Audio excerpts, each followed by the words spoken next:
Hi, I'm Alicia, and today I'm going to be talking to you about how to draw a kestrel.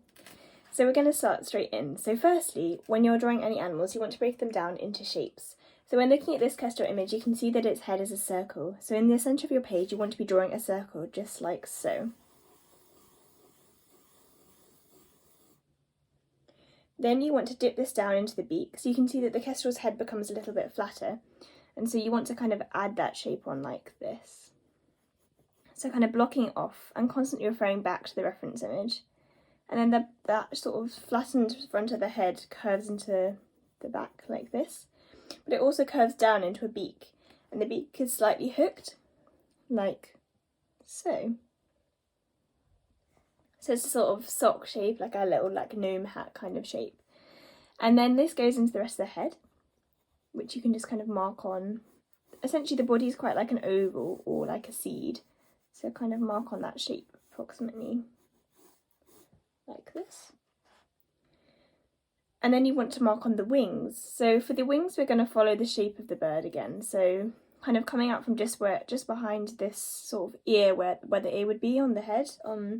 You kind of want to come out with a sort of slightly curved line and then bring this down round into another curve, which flicks up into that feather that's peeking out on the wing.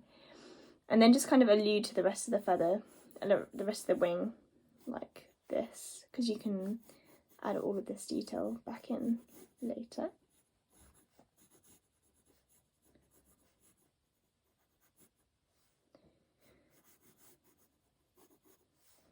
And then for the next wing, you want to bring it out kind of from this sort of bit of the back here. And it wants to stretch up and again flick out slightly.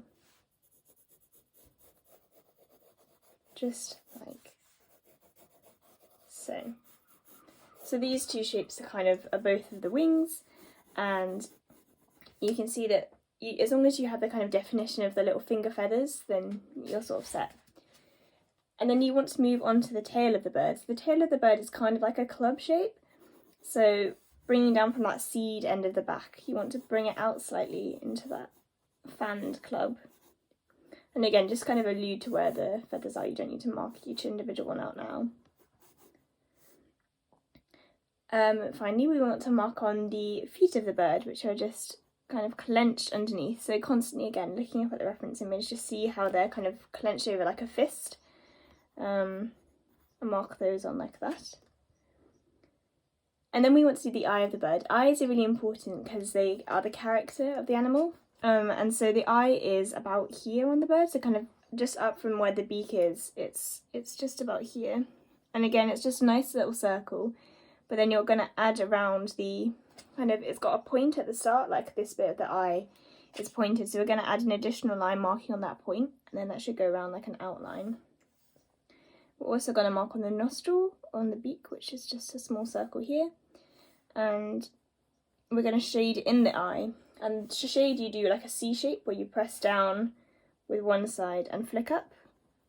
And this helps you capture some of the kind of, like a bit of the glint in the eye. It helps you capture some of the character, kind of mischievousness of the animal.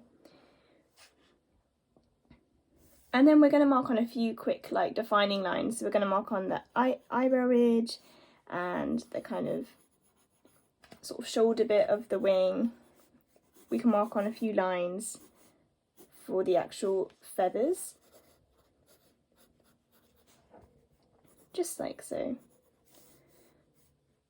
And we're going to mark on just the ruffles here and just put in some guiding lines for where the like markings on the feathers are.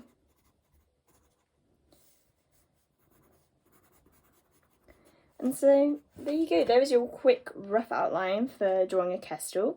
So I broke it down into shapes, I went around the outline, I was constantly referring back to the reference images, and I marked out exactly kind of where I wanted to add all my detail.